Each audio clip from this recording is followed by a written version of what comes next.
Hello, Terrence Keene, 6 feet tall, 133 pounds, and I'm reading the part of Booman and Tapone. And since there wasn't much notice, I was actually working on another film. So many projects have been postponed lately, but this one is actually filming. Very interesting film.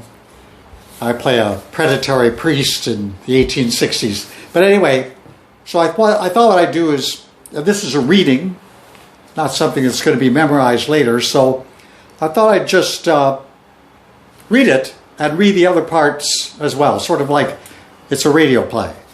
And I hope that works for you. Okay, so let's start with scene 7.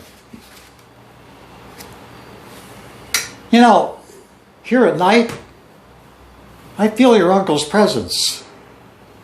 Man, I just don't see how that could have happened. Your uncle had become careless. Can't you just come into a room like a normal person? I warned him. Warned him? To stay focused. An explosion like that was always possible. Someday I will take his ashes back to the old country. But Cuba was his home. It was good to him, and it's been good to me.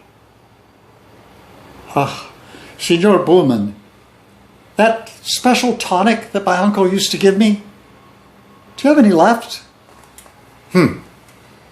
If there is any, I will bring it to you now.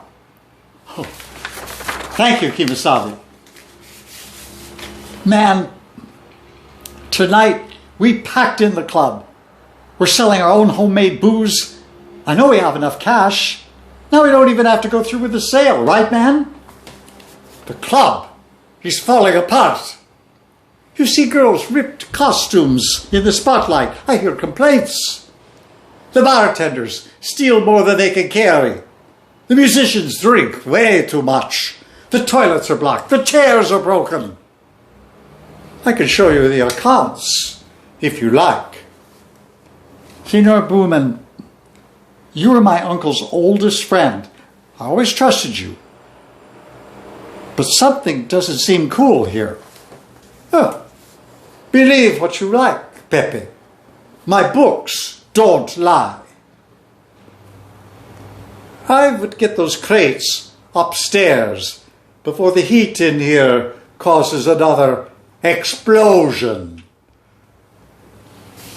Scene 9.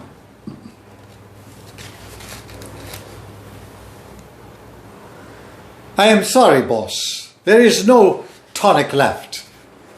It is finished. Well, can't you make some more? And would you please stop that? No, I cannot. You cannot make more, or you can't stop coming into a room like a normal person. Anyway, it wouldn't take long, would it? Ever since your uncle died, Pepe, there has been something that you needed to know. About my uncle? Well, what is it, man? In a way, about your uncle, but also about you. It is time for you to know, because you are starting to turn. Turn? Pepe, my God! Into a vampire! You are turning into a vampire!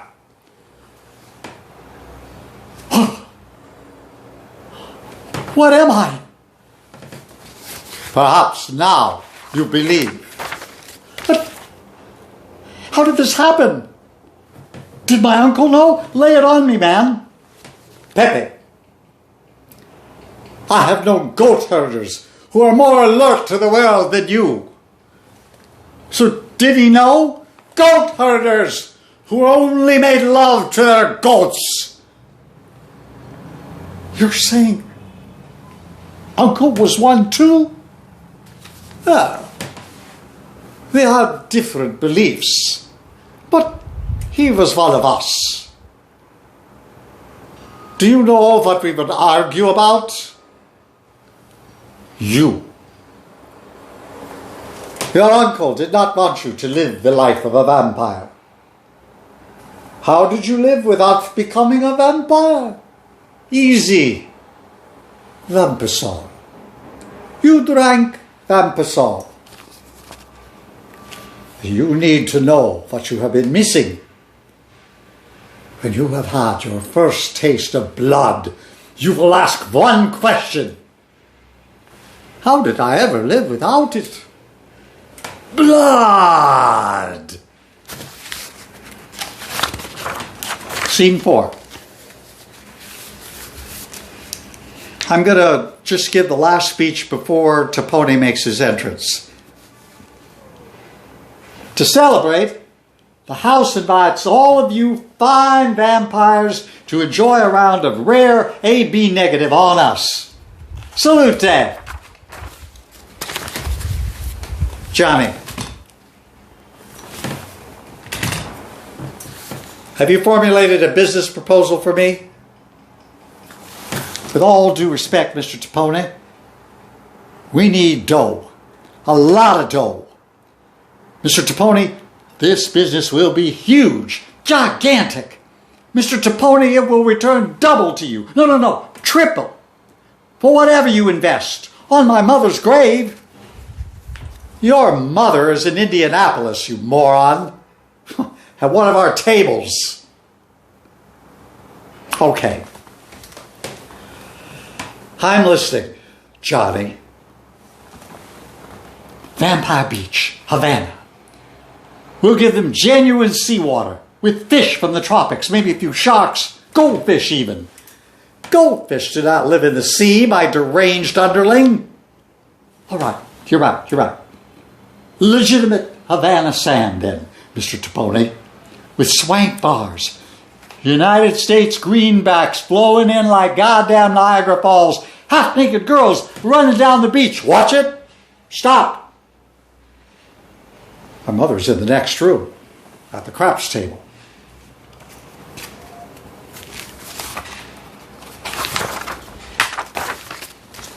My associate down there, a senior Booman, has assured me that our location will be the most profitable and within our grasp immediately. What do you say, Mr. Tapone?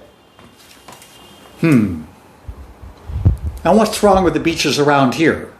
I've heard that they are the most profitable.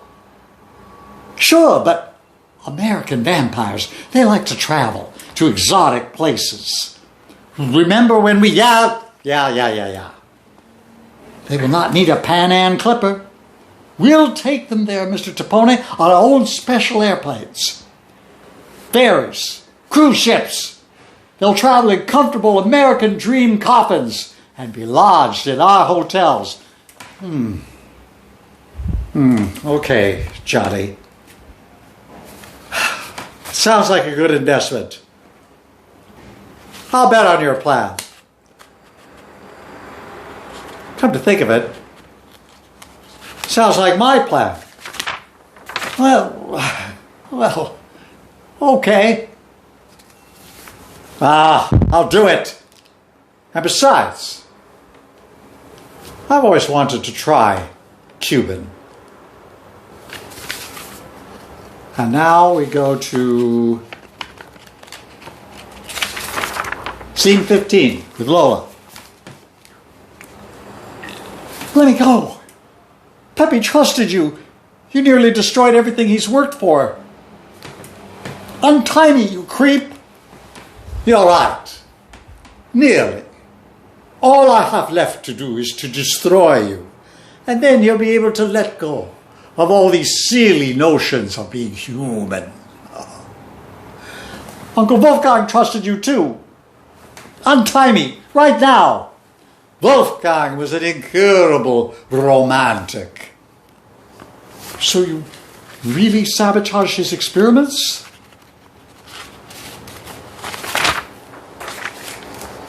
Vampasol destroys our natural urges. Why should we hide who we are? You should be thanking me. If I hadn't sabotaged his demonstration, Wolfgang would never have come to Havana, and you and Pepe would never have met. Not that you'll live to enjoy him much longer. But how does that old saying go? It is better to have loved and lost than never to have loved at all. But what about all those innocent vampires who died because of you? I'll be thanked for that someday. Vampisol would have destroyed centuries of vampire tradition. The idea of vampires parading on beaches, bathing suits, Bermuda shorts, capri pants. It's ugly. It's undignified.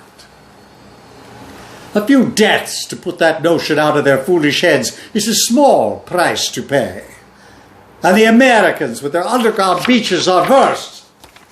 If you hate the ideas of vampires parading around on beaches, then why do this deal with the Americans? The Americans!